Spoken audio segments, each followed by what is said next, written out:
Hello friends, welcome to new lear classes. I am Manjeet Verma.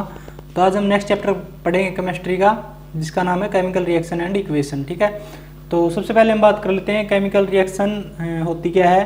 तो जिस process के अंदर नए सब्सटेंस बनते हैं और उनकी प्रॉपर्टी चेंज हो जाती है, उनको बोलते हैं हम केमिकल रिएक्शन। ठीक है, तो ये जो नोट्स हैं ये आपको मिल जाएंगे। आप नीचे डिस्क्रिप्शन बॉक्स में मेरा कॉन्टैक्ट नंबर है, वहाँ से कॉन्टैक्ट कर सकते हो आप मुझे। ठीक है, तो आपको ये सारे नोट्स हैं, जितने भी सिलेबस के सारे नोट्स हैं वो आपको मिल जाएंगे। ठीक है, चैप्टर जिस चैप्टर के हम काम करते जाएंगे उस चैप्टर के आपको नोट्स मिलते जाएंगे। ठीक है, तो ये आगे हम स्टार्ट करते हैं इसको अब। अच्छा, नेक्स्ट दे रखा है इसने, रिएक्टेंट क्या होते हैं। जो केमिकल रिएक्शन के अंदर पार्टिसिपेट करते हैं उनको हम रिएक्टेंट बोलते हैं, और जो नए सब्सटेंस बनते हैं उसको बोलते हैं प्रोडक्ट्स। ठीक है, जैसे एग्जांपल के तौर पर डाइजेशन ऑफ फूड हो गया, रेस्पिरेशन की प्रोसेस होगी जो अपनी सांस लेने की, रस्टिंग ऑफ आयरन लोहे को जंग लगना हो गया, burning of magnesium ribbon, formation of curd जो दही का जमना है, सारी की सारी क्या है, केमिकल रिएक्शन है। ठीक है, अच्छा, इनके अंदर क्या होता है कि जो पुराने सब्सटेंसेस है वो बदलकर नए सब्सटेंसेस में बन जाते हैं, बदल जाते हैं। जैसे दूध है, दूध से दही बन गई है। ठीक है, तो पुराने substance with new properties of ये बन जाते हैं। ठीक है, तो केमिकल रिएक्शन हुई है, इसके बारे में कैसा पता चलेगा। तो जो जैसे कि एनसीईआरटी के अंदर दे रखा है उसके हिसाब से 4 पॉइंट्स है, उसके अंदर दे रखा है evaluation of gas, change in colour, change in state and change in temperature. ठीक है, जैसे कि मतलब कोई भी रिएक्शन होगी तो उसके अंदर गैस निकलेगी, या फिर उसका कलर चेंज होगा सब्सटेंस का, या फिर उसकी स्टेट चेंज होगी। स्टेट जैसे कि सॉलिड से लिक्विड और लिक्विड से गैस, या फिर गैस से मतलब इस तरह से आप आपस में स्टेट अब उनकी चेंज होती रहेगी। और टेम्परेचर में चेंज हो जाएगा, यानी कि टेम्परेचर कई का टेम्परेचर क्या होगा, हाई हो जाएगा किसी रिएक्शन के अंदर। आगे देखेंगे हम, जैसे कि 1 बाय 1 करके समझा रखे हैं। इवेल्युएशन ऑफ गैस के अंदर जैसे दे रखा है, इवेल्युएशन गैस के अंदर क्या दे रखा है, the chemical reaction between zinc and diluted sulphuric acid is characterised by evaluation of gas. जैसे जिंक और सल्फ्यूरिक एसिड यानी H2SO4 की हम रिएक्शन कराएंगे तो इसके अंदर हाइड्रोजन गैस निकलेगी। ठीक है, तो ये रिएक्शन देख लो, जब भी मेटल है वो एसिड के साथ रिएक्ट करेगी। जैसे मेटल है, जिंक मेटल है, और ये H2SO4 क्या है, एसिड। जब भी मेटल, कोई भी मेटल एसिड के साथ रिएक्ट करेगी तो हाइड्रोजन गैस रिलीज होगी। ठीक है, ये पॉइंट याद रख लेना आप, इस बात में से एग्जाम में पूछा जा सकता है क्वेश्चन की फॉर्म में। ठीक है, जब भी कोई मेटल एसिड के साथ रिएक्ट करेगी तो हाइड्रोजन गैस रिलीज करेगी। ठीक है, चेंज इन कलर, किसी भी मतलब रिएक्शन के अंदर किसी सब्सटेंस का जो कलर है वो चेंज हो जाता है, तो ये भी एक केमिकल रिएक्शन की पहचान है। जैसे कि इसमें लिख रखा है, ये the chemical reaction between citric acid and purple coloured potassium permanganate है। जो पोटासियम परमैंगनेट होता है वो पर्पल कलर का होता है, और जब उसकी सिट्रिक एसिड के साथ रिएक्शन करवाएंगे तो colour from purple to colourless हो जाता है। और सिट्रिक एसिड के अंदर जब उसको मिलाएंगे तो कलरलेस हो जाता है। ठीक है, तो ये रिएक्शन होती है, तो कलर इसका चेंज हो गया, तो ये कलर चेंज इन कलर का एग्जाम्पल है अपना। ठीक है, जैसे नेक्स्ट दे रखा है स्टेट के अंदर चेंज, जैसे कि किसी वैक्स का गैस के अंदर मोमबत्ती का जलना हो गया, जो वैक्स का गैस के अंदर चेंज होना, ये इसकी एग्जाम्पल है। ठीक है, टेम्परेचर के अंदर, जैसे कि टेम्परेचर के अंदर तो आपने वो रिएक्शन पढ़ी होगी कैल्शियम वाली, कैल्शियम ऑक्साइड की।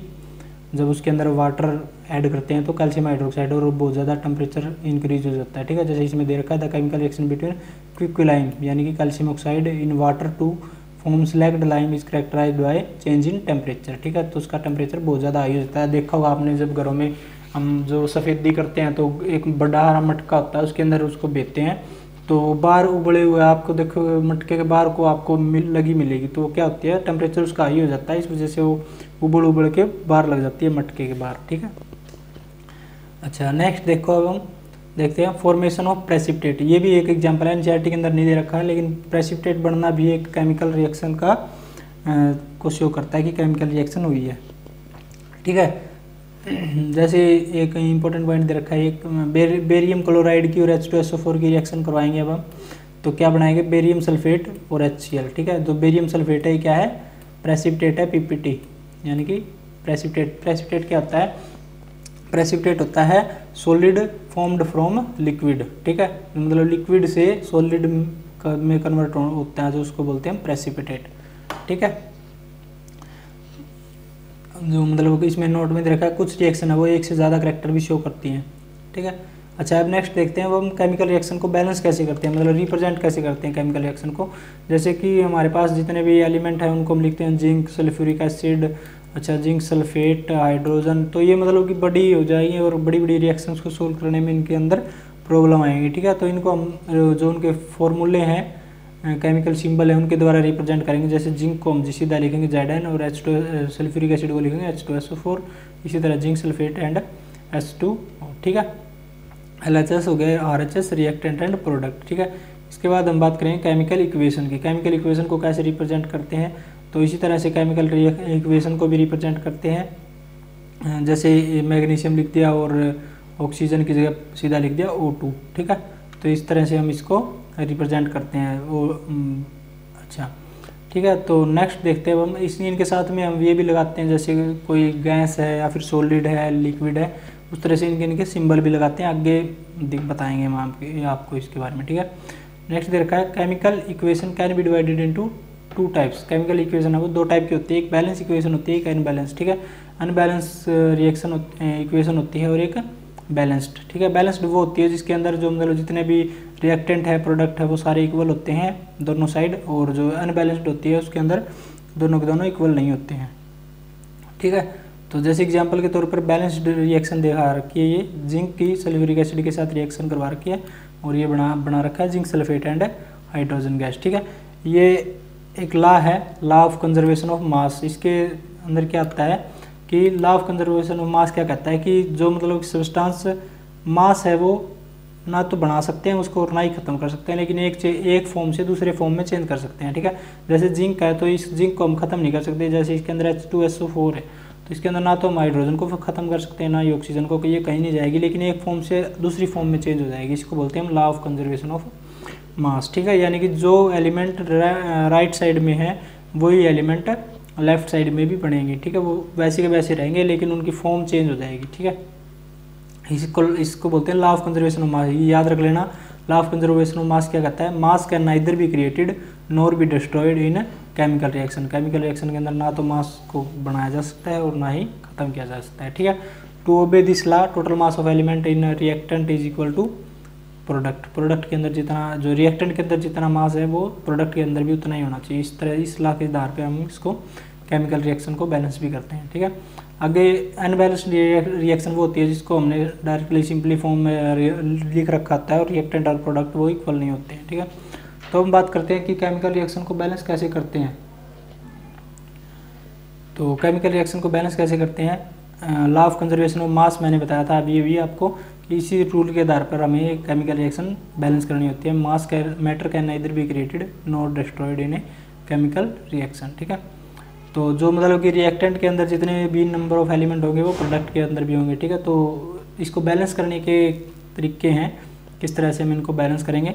इस मेथड को बोलते हैं हिट एंड ट्रायल मेथड, ठीक है। एग्जाम में पूछा जा सकता है कि which method is use to balance a chemical reaction, ठीक है। पहले पूछा गया है हिट एंड ट्रायल मेथड, याद रख लेना इसको। हिट एंड ट्रायल मेथड से हम केमिकल इक्वेशन को बैलेंस करते हैं, ठीक है। तो जैसे कि एक एग्जांपल दे रखा है, आयरन की Fe और H2O की रिएक्शन करवा रखी है और ये बना रखा है Fe3O4 प्लस में हाइड्रोजन गैस H2, ठीक है। अच्छा, तो इसको बैलेंस कैसे करते हैं हम, सबसे पहले हम इनको लिखेंगे 1 बाय 1 करके, 1 2 1 3 2 4 इस तरह से, जो मतलब रिएक्टेंट के नंबर है और ये प्रोडक्ट ऑफ एलिमेंट के नंबर है, ठीक है। ये क्या है रिएक्टेंट के और ये क्या है इस साइड वाले ये है प्रोडक्ट के नंबर, ठीक है। तो Fe जैसे इसके अंदर 1 है, हाइड्रोजन कितनी है 2 है और ऑक्सीजन कितनी है 1 है, तो 3 2 4 इस तरह से, ठीक है। तो ये रूल है, इस तरह से रूल में से मेनली क्वेश्चन नहीं पूछा जा सकता, मेनली आपसे ऐसा पूछा जा सकता है कि केमिकल रिएक्शन दे देंगे और उसको आपको बैलेंस करना होगा, ठीक है। तो अगर ये आप पूरा मेथड से लगाओगे तो इसके अंदर आपको ज़्यादा टाइम लग सकता है। तो आपको डायरेक्टली क्या करना है, जितने भी एलिमेंट दे रखे हैं, जैसे आयरन दे रखा है, देखोगे आप दोनों साइड, तो आयरन दे रखा है, सबसे पहले आप बड़ा एलिमेंट होगा जो भी उसको लोगे मतलब जिसका नंबर ज़्यादा होगा। जैसे कि रिएक्टेंट प्रोडक्ट के अंदर सबसे ज़्यादा नंबर किसका है, ऑक्सीजन का। ऑक्सीजन कितनी है 4, इस साइड ऑक्सीजन कितनी है 1, ठीक है। तो इस साइड आप लगा दोगे 4, ठीक है। तो इस साइड आप क्या लगा दोगे 4 लगा दोगे,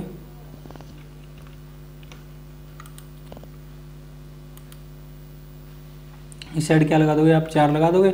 और ऑक्सीजन के बाद हम बात करेंगे फिर आयरन के ऊपर। आयरन यहाँ 3 है तो यहाँ पर आप 3 लगा दोगे, ठीक है। आयरन के ऊपर क्या लगा दोगे 3,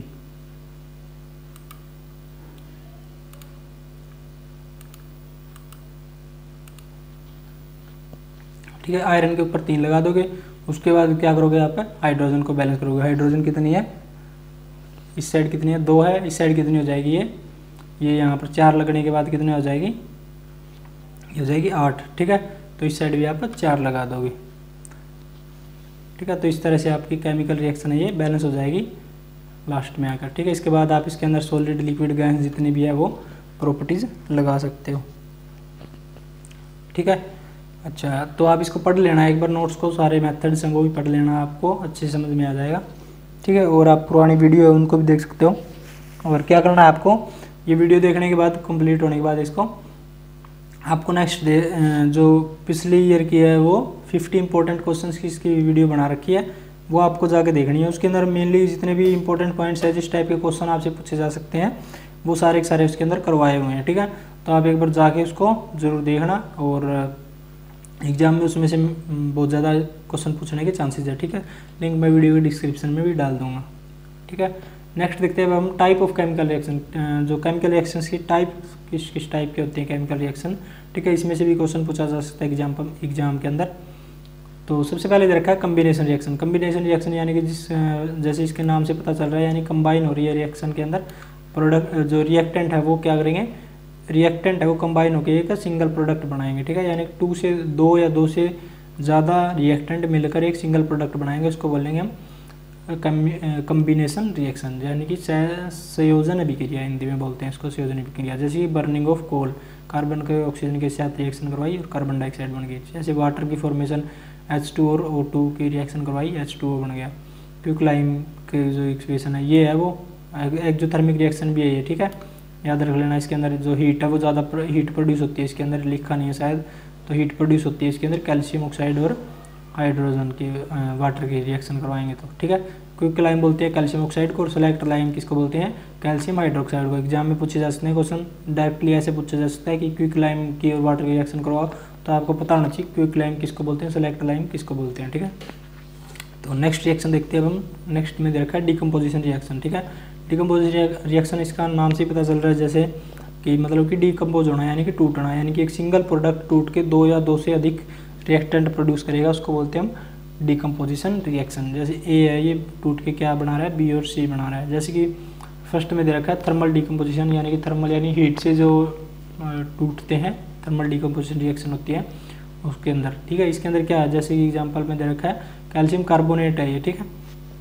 तो कैल्शियम कार्बोनेट टूट के क्या बना रहा है, कैल्शियम ऑक्साइड और जो है कार्बन डाइऑक्साइड। ठीक है, तो इसको टूटने के लिए क्या चाहिए होती है, हीट चाहिए होती है। ये कैल्शियम कार्बोनेट क्या होती है एक्चुअली में, जब हम सफ़ेदी करते हैं घरों के अंदर आपने देखा होगा, तो क्या होता है कि कैल्शियम ऑक्साइड होता है। जैसे कि ये कैल्शियम ऑक्साइड होता है, हम चूना लेते हैं, इसको सूखा बुझा हुआ चूना ही बोलते हैं, तो इसको लाते हैं हम, इसके अंदर ना बिना बुझा हुआ चूना बोलते हैं इसको, कैल्शियम ऑक्साइड को। ठीक है, इसके अंदर वाटर मिलाएंगे हम, तब ये बनाएगा सेलेक्ट लाइम, इसको बोलते हैं बुझा हुआ चूना, कैल्शियम हाइड्रोक्साइड बोलते हैं इसको। ठीक है, इसको दीवार के ऊपर पेंट कर देंगे कैल्शियम हाइड्रोक्साइड को। ठीक है, इसके बाद ये क्या करेगा, कार्बन डाइऑक्साइड, कार्बन जैसे मैं लिख के दिखाता हूँ, ये क्या करेगा, इसकी रिएक्शन करेगा ये कैल्शियम कार्बन डाइऑक्साइड के साथ। ठीक है, CO2 के साथ कैल्शियम कार्बन डाइऑक्साइड के साथ रिएक्ट करेगा, और ये क्या बना देगा, कैल्शियम कार्बोनेट बना देगा ये। ठीक है, तो ये कैल्शियम कार्बोनेट बना देगा, कहाँ गया, हाँ कैल्शियम कार्बोनेट बना देगा। ठीक है, इसी को बोलते हैं हम कैल्शियम कार्बोनेट, जो मतलब चमकदार होता है ये,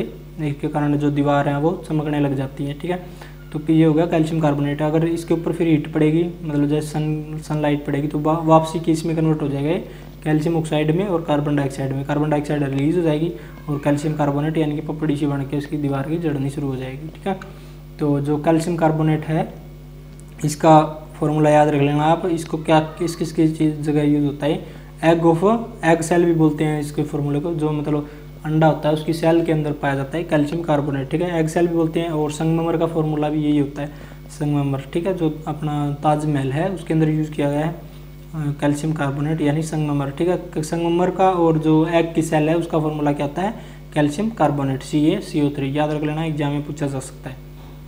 नेक्स्ट देखते हैं, ये जैसे कि आयरन हाइड्रोक्साइड की जो हीट की जो सिंबल है ना, ट्रायंगल का सिंबल है, ये किसके लिए है, हीट के लिए। ठीक है, हीट को शो करता है। तो जो आयरन हाइड्रोक्साइड है इसको हीट करेंगे तो ये आयरन ऑक्साइड क्या बना देगा, फेरिक ऑक्साइड और वाटर। ठीक है, अच्छा ये नेक्स्ट दे रखा है PbNO3 और इसकी हीट की तरह। तो इस तरह एग्जाम्पल है, ये याद रख लेना आप थोड़े थोड़े। अच्छा इसके बाद है इलेक्ट्रोलाइटिक डिकम्पोजिशन, यानी कि जिसके अंदर इलेक्ट्रिसिटी का यूज़ होता है डिकम्पोजिशन के लिए, उसको बोलते हैं इलेक्ट्रोलाइटिक डिकम्पोजिशन। ठीक है, जैसे वाटर है, इलेक्ट्रिसिटी करंट पास करेंगे तो इसके अंदर वाटर हाइड्रोजन अलग हो जाएगी और ऑक्सीजन अलग हो जाएगी। ठीक है, तो इसको बोलते हैं हम इलेक्ट्रिक डिकम्पोजिशन। इसके बाद है फोटोलिटिक डिकम्पोजिशन, यानी कि सनलाइट, जैसे कि लाइट से जिसका डिकम्पोजिशन होता है उसको बोलते हैं फोटोलिटिक डिकम्पोजिशन। जैसे कि जो सिल्वर क्लोराइड अपना AgCl है, इसकी सनलाइट के प्रेजेंस में क्या बनाता है, Ag और Cl2 बनाता है। ठीक है, और इस तरह से जो AgBr है इसकी सनलाइट के अंदर यूज़ करते हैं और सनलाइट इसके ऊपर पड़ती है तो ये Ag और Br2 बनाता है। ठीक है, तो इसके अंदर जो ब्लैक एंड वाइट फोटोग्राफी है इसके अंदर यही रिएक्शन होती थी पहले ज़माने में, मतलब उसके अंदर सनलाइट का यूज़ होता था। लेकिन अब क्या है कि उसके अंदर इनबिल्ट कर दिया है, जो लाइट है वो इनबिल्ट होती है, उसके अंदर ही लाइट बन जाती है। ठीक है, तो ये फोटोग्राफी के अंदर ये रिएक्शन याद कर रहा है, ये पूछी यूज़ होती है, तो ये आप इसको याद रख लेना। ठीक है, अच्छा नेक्स्ट देखो अब डिस्प्लेसमेंट रिएक्शन। डिस्प्लेसमेंट रिएक्शन के अंदर क्या होता है कि एक रिएक्टेंट है वो दूसरे रिएक्टेंट को की जगह को रिप्लेस कर देता है, उसको रिप्लेस करके आप उसकी जगह पे आ जाएगा और दूसरे को भेज देगा। ठीक है, इसको बोलते हैं हम डिस्प्लेसमेंट रिएक्शन। जैसे कि आयरन है, आयरन की कॉपर सल्फेट के साथ हमने रिएक्शन करवाई, आयरन की कॉपर सल्फेट के साथ रिएक्शन करवाई, तो ये क्या बना दिया, इसने आयरन ने कॉपर को रिप्लेस कर दिया। ठीक है, डिस्प्लेस कर दिया, इसको बोलते हैं हम, इसीलिए बोलते हैं हम डिस्प्लेसमेंट रिएक्शन, यानी कि आयरन ने कॉपर को डिस्प्लेस कर दिया और ये बना दिया आयरन सल्फेट। ठीक है, और ये कॉपर को बाहर निकाल दिया। ठीक है, सॉलिड फॉर्म में। इस तरह से जो इसके अंदर क्या होता है कि जो iron nail become brownish in colour by deposition of carbon, जो copper and blue colour of copper sulphate change dirty green due to formation of iron sulphate. ठीक है, तो जो इसके इस बात से हम क्या समझ सकते हैं कि decomposition of copper and blue colour of copper sulphate, यानी कि इससे हम ये बात सीखेंगे कि जो कॉपर सल्फेट का कलर वो कैसा है, ब्लू। ठीक है, कॉपर सल्फेट का कलर कैसा है, ब्लू। एग्जाम में पूछे जा सकते हैं क्वेश्चन। ठीक है, तो आपको ध्यान रखनी है थोड़ी थोड़ी बातें। Changes dirty green colour due to formation of iron sulphate, यानी कि आयरन सल्फेट का कलर किस तरह का हो जाएगा, ग्रीन कलर का। ठीक है, ग्रीन कलर के अंदर जो आयरन सल्फेट का कलर कैसा हो जाएगा, ग्रीन। ठीक है, एग्जाम में पूछे जा सकते हैं ये क्वेश्चन कि आयरन सल्फेट का कलर कैसा होता है, तो ये थोड़े से आप याद रख लेना। और 4-5 पॉइंट है एक चैप्टर में से इस तरह से। अच्छा नेक्स्ट देखते हैं अब हम। अच्छा इसमें दे रखी है double displacement reaction. Double displacement के अंदर क्या होगा कि जो एलिमेंट है वो एक्सचेंज कर लेंगे, मतलब उसकी जगह जैसे सोडियम सल्फेट है और बेरियम क्लोराइड है, तो बेरियम की जगह सोडियम चला जाएगा और सोडियम की जगह बेरियम चला जाएगा। ठीक है, तो ये एक्सचेंज कर लेंगे। इस तरह की रिएक्शन को बोलते हैं हम डबल डिस्प्लेसमेंट रिएक्शन, यानी कि दोनों ने एक दूसरे को डिस्प्लेस कर दिया। ठीक है, तो इसके अंदर ये सोडियम सल्फेट दे रखा है और बेरियम क्लोराइड, तो सोडियम ने इसको बेरियम को डिस्प्लेस कर दिया और ये क्या बन गया, सोडियम क्लोराइड, और ये बेरियम सल्फेट बन गया। ठीक है, प्रेसिपिटेट की फॉर्म में। नीचे लिख रखा है ना, एरो का मार्क नीचे लगा रखा है, इसका मतलब क्या है, प्रेसिपिटेट है, सॉलिड फॉर्म में है। ठीक है, white precipitate of barium sulphate, इस तरह से याद रख लेना आप। ये वाइट प्रेसिपिटेट यानी वाइट कलर का होता है बेरियम सल्फेट के जो प्रेसिपिटेट है वो। अच्छा नेक्स्ट देखते हैं हम oxidation and reduction. Oxidation and reduction क्या होता है, ये इसके ऊपर एक अलग से वीडियो भी बना रखी है मैंने ऑक्सीडेशन और रिडक्शन को समझाने के लिए, और मेनली इसके ऊपर थोड़ा सा ध्यान से रखना, इसके अंदर से क्वेश्चन पूछा जाता है। ठीक है, तो इसको हम थोड़ा सा डिटेल में पढ़ेंगे, इसकी थ्योरी है जो मैंने लिख रखी है। तो ऑक्सीडेशन किसको बोलते हैं हम, एडिशन ऑफ ऑक्सीजन, यानी ऑक्सीजन का जुड़ना या फिर किसी नॉन मेटालिक एलिमेंट का जुड़ना। ठीक है, एडिशन ऑफ ऑक्सीजन या फिर नॉन मेटालिक एलिमेंट, यानी कि जो एलिमेंट नॉन मेटालिक है, जैसे कि क्लोरीन हो गया अपना। अच्छा ये इस साइड वाले एलिमेंट है ना हेलोजन ग्रुप के, क्लोरीन हो गया, फ्लोरीन हो गया, जो नॉन मेटालिक है। ठीक है, तो उनको बोलते हैं हम ऑक्सीडेशन। एडिशन ऑफ ऑक्सीजन और non metallic element is called oxidation. या फिर दूसरी डेफिनेशन क्या है, रिमूवल ऑफ हाइड्रोजन और मेटालिक एलिमेंट, यानी कि किसी हाइड्रोजन का रिमूव होना या फिर किसी मेटालिक एलिमेंट का, जैसे सोडियम हो गया, पोटासियम हो गया, ये कौन से अपने मेटालिक एलिमेंट है। ठीक है, तो इनका रिमूव होना या फिर हाइड्रोजन का रिमूव होना क्या कहलाता है, ऑक्सीडेशन। ऑक्सीडेशन की डेफिनेशन ध्यान से याद रख लेना, एक वीडियो अलग से भी बना रखी है मैंने और उसके एग्जाम्पल भी करवा रखे हैं, ठीक है। अच्छा, नेक्स्ट टिप दे रखा है रिडक्शन। रिडक्शन की भी आप एक डेफिनेशन याद कर सकते हो, जैसे इसमें दे रखा है एडिशन ऑफ हाइड्रोजन या फिर नॉन मेटालिक एलिमेंट, या तो एडिशन ऑफ हाइड्रोजन का ऐड हो जाना या फिर किसी मेटालिक एलिमेंट का ऐड हो जाना। हाइड्रोजन जैसे मेटालिक एलिमेंट के एग्जांपल के तौर पे किसी सोडियम का ऐड हो जाना या फिर पोटाशियम का, मैग्नीशियम का, कैल्शियम का, ये सारे मेटालिक एलिमेंट है, इनका ऐड हो जाना क्या कहलाता है? रिडक्शन कहलाता है, ठीक है। अच्छा, और रिमूवल ऑफ ऑक्सीजन या फिर किसी ऑक्सीजन का रिमूव होना किसी भी सब्सटेंस से, जैसे सिंपल डेफिनेशन हम यही पढ़ते हैं कि ऑक्सीजन का रिमूव होना ही रिडक्शन कहलाता है, ठीक है। लेकिन ऐसा नहीं है कि ऑक्सीजन का ही रिमूव होना ऑक्सीजन रिडक्शन कहलाता है, बल्कि कोई भी नॉन मेटालिक एलिमेंट है उसका रिड्यूस होना भी, उसका जुड़ना, उसका हटना भी क्या कहलाता है? रिडक्शन कहलाता है, ठीक है। जैसे हम ये ऑक्सीजन की जगह ये क्या लिख सकते हैं हम यहाँ पर अगर हम क्लोरीन लिख दें, आयोडीन लिख दें, तो उनका भी रिमूव होना क्या कहलाएगा? रिडक्शन कहलाएगा, ठीक है। तो इसको बोलते हैं हम रिडक्शन रिएक्शन, ठीक है। जैसे कैल्शियम ऑक्साइड है, इसके हाइड्रोजन के साथ रिएक्शन करवा दी तो ये ऑक्सीजन रिमूव होगी इससे, तो इसका हो गया ये रिडक्शन रिएक्शन है, ठीक है। और जिस रिएक्शन के अंदर the reaction in which oxidation and reduction takes place together simultaneously is called redox reaction, ठीक है। तो इस रिएक्शन को क्या बोलते हैं? जिसके अंदर ऑक्सीडेशन और रिडक्शन दोनों रिएक्शन एक साथ होती हैं, उसको बोलते हैं हम रिडॉक्स रिएक्शन, ठीक है। अच्छा, इसके अंदर जैसे ये ऊपर वाली रिएक्शन है, इसके बारे में बता रखा है थोड़ा सा। In this reaction copper oxide is reduce to copper and H2 is oxidise to H2O, ठीक है। जो मतलब वो कॉपर ऑक्साइड है वो तो रिड्यूस हो गया कॉपर के अंदर, और H2 है वो ऑक्सीडाइज हो गया H2O के अंदर, ठीक है। So oxidation and reduction takes place together in this reaction is called redox reaction, ठीक है। तो दोनों रिएक्शन दोनों काम हो रहे हैं इसके अंदर, तो इसको बोलते हैं हम रिडॉक्स रिएक्शन, ठीक है। नेक्स्ट दे रखा है ऑक्सीडाइजिंग एजेंट, ठीक है। तो ऑक्सीडाइजिंग एजेंट क्या होता है आपको थोड़ा सा डिटेल में पढ़ना पड़ेगा। ऑक्सीडाइजिंग एजेंट क्या होता है कि द सब्सटेंस, ध्यान से समझ लेना इसको एक बार आप, the substance which gets reduced is called oxidising agent, यानी केमिकल रिएक्शन के अंदर जिस सब्सटेंस का रिडक्शन होता है उसको बोलते हैं ऑक्सीडाइजिंग एजेंट, ठीक है। The substance which gives oxygen for oxidation is called oxidising agent, यानी कि दूसरे को ऑक्सीडेशन करवाने के लिए दूसरे को ऑक्सीजन देना, उसको बोलते हैं हम ऑक्सीडाइजिंग एजेंट, ठीक है। सिंपल डेफिनेशन याद रख लेना आप ऊपर वाली, the substance which gate reduced, मतलब जिसका रिडक्शन हो वो सब्सटेंस ऑक्सीडाइजिंग एजेंट होता है, ठीक है, यानी कि दूसरे का ऑक्सीडेशन करवाता है वो। इसी तरह से नेक्स्ट दे रखा है रिड्यूसिंग एजेंट, ठीक है। रिड्यूसिंग एजेंट कौन सा होता है? The substance which gets oxidised is the reducing agent, ठीक है। जो मतलब कि जो सब्सटेंस जिसका ऑक्सीडेशन हो जाए वो रिड्यूसिंग एजेंट की तरह काम करता है, ठीक है। जो मतलब the substance which get oxidised is the reducing agent, यानी कि जिसका ऑक्सीडेशन हो जाए वो रिड्यूसिंग एजेंट होता है। The substance which gives hydrogen for reduction, मतलब जो दूसरे का रिडक्शन करवाने के लिए हाइड्रोजन देता है उसको भी रिड्यूसिंग एजेंट बोल सकते हैं। और the substance which remove oxygen, मतलब खुद की ऑक्सीजन रिमूव कर दे, वो भी क्या होता है? ऑक्सीडाइजिंग एजेंट होता है, ठीक है। यानी कि दूसरे की ऑक्सीजन रिमूव कर दे। The substance which remove oxygen, मतलब दूसरे की ऑक्सीजन रिमूव करके खुद ले ले, दूसरे एलिमेंट की ऑक्सीजन रिमूव कर दे, तो उसको बोलते हैं हम ऑक्सीडाइजिंग एजेंट। एक्सोथर्मिक रिएक्शन, ठीक है।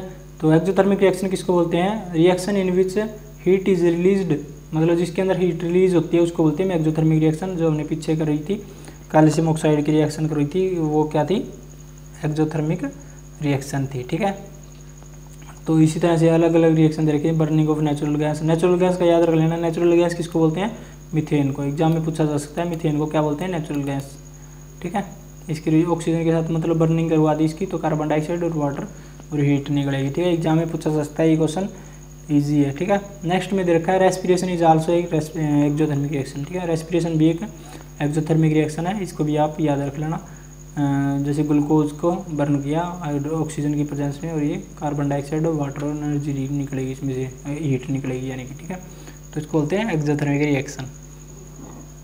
इसके बाद है एंडोथर्मिक रिएक्शन, यानी कि जिस रिएक्शन को करवाने के लिए हीट की रिक्वायरमेंट हो उसको बोलते हैं एंडोथर्मिक रिएक्शन, ठीक है।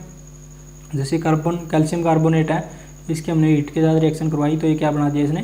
कैल्शियम ऑक्साइड और कार्बन डाइऑक्साइड निकाल दिया, ठीक है। तो हीट की रिक्वायरमेंट थी इसको करने के लिए। नेक्स्ट में रखा है उसने effect of oxidation in daily life. अपनी डेली लाइफ के अंदर जो इफेक्ट क्या क्या इफेक्ट होते हैं ऑक्सीडेशन के, ठीक है। तो क्या क्या इफेक्ट होते हैं, जैसे कोरोजन हो गया, रस्टिंग हो गया, ये अपने क्या है इनके इफेक्ट है। कोरोजन के अंदर क्या बोलते हैं, जंग लगना किसी भी मेटल को, उसको बोलते हैं हम कोरोजन, ठीक है। जैसे रस्टिंग ऑफ आयरन, आयरन को जंग लगना है। फिर ब्लैक कोटिंग ऑन सिल्वर, मतलब चांदी के ऊपर ब्लैक कलर की कोटिंग हो जाना। ये याद रख लेना एग्जाम में पूछ सकते हैं कि चांदी के ऊपर किस तरह का जंग लगने के बाद किस तरह कलर हो जाता है। तो ब्लैक कलर का हो जाता है चांदी, और ग्रीन कलर का हो जाता है कोबाल्ट यानी कि तांबा। तांबा किस कलर का हो जाता है, ये कॉपर है। ये कॉपर किस कलर का हो जाता है, ग्रीन, यानी कि तांबा है वो किस कलर का हो जाता है, ग्रीन हो जाता है। और जो सिल्वर है वो ब्लैक हो जाता है। आयरन किस तरह का होता है, ब्राउनिश कलर का हो जाता है, ठीक है। जैसे रस्टिंग ऑफ आयरन की एक रिएक्शन दे रखी है। रस्टिंग ऑफ आयरन के अंदर क्या होता है कि आयरन है, इसकी ऑक्सीजन और वाटर की रिक्वायरमेंट होती है रस्टिंग करवाने के लिए, ठीक है। ऑक्सीजन भी होनी चाहिए और वाटर भी होना चाहिए, ठीक है। तो इसके आप रिएक्शन करवाओगे तो ये बनाएगा, जंग का फॉर्मूला है फेरिक हाइड्रेटेड फेरिक ऑक्साइड, ठीक है। हाइड्रेटेड फेरिक ऑक्साइड 2FeO3.XH2O, ठीक है। एग्जाम में पूछा जा सकता है what is the formula of rust, जंग का फॉर्मूला क्या होता है, एग्जाम में पूछा जा सकता है, ठीक है। याद रख लेना इसको। F2 मतलब 2 नहीं लगाना, सीधा लिखना है Fe2O3.XH2O, ठीक है। नेक्स्ट दे रखा है कोरोजन कैन बी प्रिवेंटेड, यानी कोरोजन को प्रिवेंट करने के क्या क्या तरीके हो सकते हैं। तो सबसे पहले दे रखा है गैल्वेनाइजेशन, ठीक है। सबसे पहले दे रखा है गैल्वेनाइजेशन। गैल्वेनाइजेशन क्या होती है, वो प्रोसेस होती है जिसके अंदर जिंक की जो मेटल है, जिंक मेटल है, उसकी कोटिंग करते हैं हम आयरन के ऊपर ताकि उसको जंग ना लगे, ठीक है। तो रस्टिंग से बचाने के लिए हम उसके ऊपर जिंक मेटल की कोटिंग करते हैं, उसको बोलते हैं गैल्वेनाइजेशन, ठीक है। इसी तरह से इलेक्ट्रोप्लेटिंग, इलेक्ट्रोप्लेटिंग के अंदर क्या करते हैं हम, इलेक्ट्रिसिटी का यूज़ करते हैं कि 2 इलेक्ट्रोड बनाते हैं हम वाटर के अंदर, मतलब किसी भी सॉल्यूशन के अंदर। तो एक मेटल को डिकम्पोज होकर दूसरे मेटल के ऊपर चढ़ जाती है, उसको बोलते हैं इलेक्ट्रोप्लेटिंग, ठीक है। इलेक्ट्रिसिटी की हेल्प से होती है। और पेंटिंग का मतलब होता है पेंट करना, ठीक है। नेक्स्ट देखा रेंसिडिटी। रेंसिडिटी का मतलब कि किसी भी फैट का या फिर ऑयल का ऑक्सीडेशन हो जाना, उसको बोलते हैं हम रेंसिडिटी। इसके अंदर क्या होता है, स्मेल आनी शुरू हो जाती है, बैड स्मेल हो जाता है और उसका टेस्ट खराब हो जाता है फूड को। तो वो किसके कारण हो जाता है, उसका फूड का ऑक्सीडेशन होने के कारण हो जाता है। ऑक्सीजन के साथ रिएक्ट करके वो इस तरह की स्मेल प्रोड्यूस करता है, ठीक है। It causes due to oxidation of food, मतलब fat and oil present in food material, ठीक है। जो फूड मटेरियल के अंदर ऑयल प्रेजेंट होता है उसके साथ रिएक्ट करके ऑक्सीडेशन तो फूड को ख़राब कर देती है, ठीक है। तो इसको प्रिवेंट करने के क्या क्या मेथड होते हैं रेंसिडिटी को, इसको क्या कर सकते हैं हम, एडिंग एंटीऑक्सीडेंट, यानी ऑक्सीडेंट एंटीऑक्सीडेंट हम उसके अंदर ऐड कर सकते हैं। या फिर उसको हम एयर टाइट कंटेनर के अंदर जिसके अंदर ऑक्सीजन है वो ना इंटर करे उसके अंदर रख सकते हैं। या फिर जो ऑक्सीजन है उसको रिप्लेस कर दें हम नाइट्रोजन से। जैसे आपने देखा हो चिप्स की थैलियों के अंदर भी नाइट्रोजन गैस फिल होती है, ठीक है। तो वो क्या होता है, ऑक्सीजन को रिमूव करने के लिए नाइट्रोजन गैस रिलीज उसके अंदर फिल करते हैं, क्योंकि nitrogen gas non reacting gas होती है, ठीक है। इस तरह रेफ्रिजरेशन के अंदर भी, मतलब जो फ्रीज होते हैं अपने फ्रीज वगैरह होते हैं उनके अंदर भी रख के हम फूड को प्रिवेंट कर सकते हैं, उसके अंदर ऑक्सीजन ना पहुँचे ताकि, ठीक है। तो आज के लिए इतना ही, ये चैप्टर आपका कंप्लीट हो गया है। और इसके अंदर कोई डाउट आया तो आप मुझसे पूछ सकते हो, ठीक है। और इसके बाद आपको क्या करना है कि जो आपके 50 इंपॉर्टेंट क्वेश्चंस की वीडियो बना रखी है उसका लिंक डिस्क्रिप्शन बॉक्स में, वो आपको जरूर देखनी है। वो बहुत ज़्यादा इंपॉर्टेंट है। उसके अंदर से आपको मतलब कि इस चैप्टर के अंदर जितना भी जो इसका रस है ना, जूस बोलते हैं जिसको, क्रीम है, वो उन वीडियो के अंदर आपको पता चल जाएगी, ठीक है। तो उस टाइप के क्वेश्चन आपके पूछे जा सकते हैं एग्जाम के अंदर। ज़्यादा घबराने की जरूरत नहीं है। 15 क्वेश्चन आएंगे केमिस्ट्री के, ठीक है। 5 चैप्टर है इसके अंदर से, तो 2-3 क्वेश्चन हर चैप्टर में पूछे जा सकते हैं, ठीक है। 1-2 क्वेश्चन बाहर भी चला जाता है, उनको भी हम कवर कर लेंगे, ठीक है। तो जो मैं करवा रहा हूँ, जो पहले की जो जितनी वीडियो वो आप ज़रूर देख लेना एक बार, ठीक है। बाकी का जो भी होगा वो हम साथ साथ में करते रहेंगे, ठीक है।